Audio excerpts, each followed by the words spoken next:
బీజేపీలో సంఘటన పర్వం అంటే ఈ సంస్థాగత ప్రక్రియ అనేది ఒక పండుగ వాతావరణంలో మనం జరుపుకునేటువంటి ప్రక్రియ. ఇది ప్రజాస్వామికంగా అంతర్లీనంగా ఇంటర్నల్ డెమోక్రసీ ఆర్గనైజేషన్లో మన పార్టీకి ఉన్నటువంటి కాన్స్టిట్యూషన్ రాజ్యాంగం అవుతుందో దానికి లోబడి మనం ఎన్నికల ప్రక్రియను ప్రతి 3 సంవత్సరాలకు ఒకసారి నిర్వహిస్తాం. ఈసారి కొద్దిగా ఆలస్యమైంది. ఇది కూడా 2024 నుంచి 27 వరకు ఉన్నటువంటి ప్రక్రియ.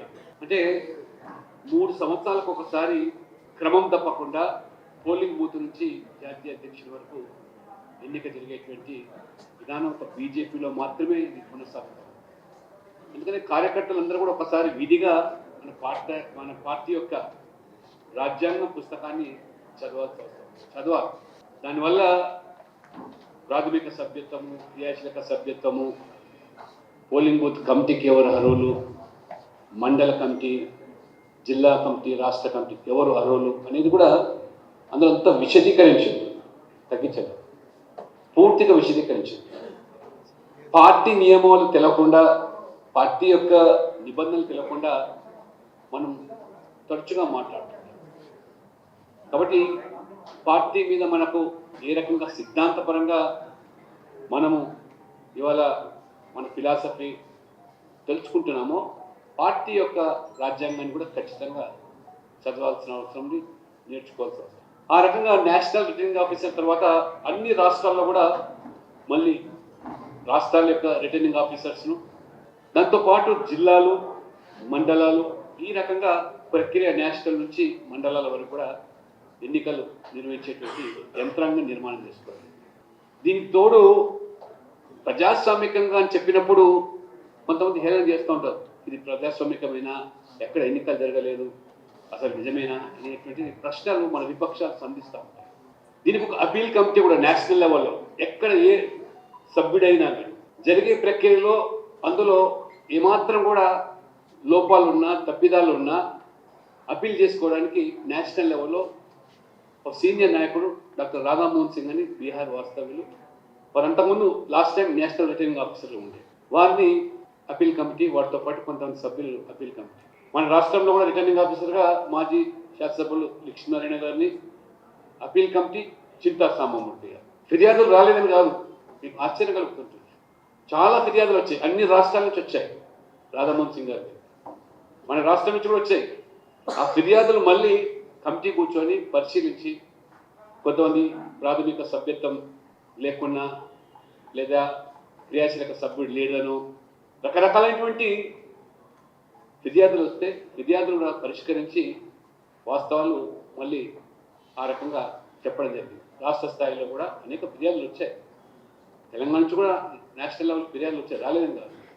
ఇంత ప్రజాస్వామికంగా ప్రక్రియ అనేది ఏ పార్టీలో జరిగేదానికి ఆస్కారం. అయితే విపక్షాలు మధ్యలో 2024లో ప్రారంభమైనటువంటి ప్రక్రియ ఆలస్యం జరిగింది అనేది మధ్యలో అప్పుడప్పుడు విమర్శలు చేశారు. మీ పార్టీ అధ్యక్షులు ఎన్నిక చేసుకోలేకపోతారు. కానీ ఇవాళ ప్రపంచంలోనే అతిపెద్ద రాజకీయ పార్టీ, ఇవాళ మన సభ్యత్వం చూస్తే ఆశ్చర్యం కలుగుతుంది మీకు. 14,08,15,01 మంది సభ్యులు. ప్రపంచంలో ఏ రాజకీయ పార్టీకి ఇంతమంది నమోదు చేసుకున్నటువంటి ప్రక్రియ ఏ పార్టీలో లేదు. ఇవాళ ఆన్ రికార్డ్ ఢిల్లీ ఆఫీస్లో ప్రతి ఒక్కరు సభ్యుని యొక్క పేరు, వారి అడ్రస్సు, వారి యొక్క వివరాలన్నీ కూడా అందులో పొందుపరుచున్నాయి. దాదాపు 12,01,062 మంది క్రియాశీలక సభ్యులు.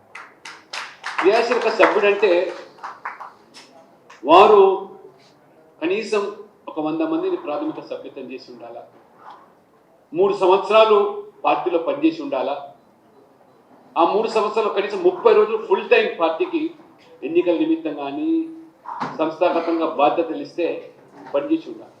ఆ రకంగా మనకు ఉద్యోగం వస్తే ప్రొబేషనరీ పీరియడ్ ఏ విధంగా ఉంటుందో 6 నెలలు 7 నెలలు, అదే రకంగా ఇందులో కూడా 3 సంవత్సరాలు పనిచేస్తే కానీ అందులో 30 రోజులు ఫుల్ టైం ఎక్కడో పార్టీ ఇచ్చిన కార్యక్రమం ఇస్తే కానీ అది 3 years తర్వాత క్రియాశీలక సభ్యుడు.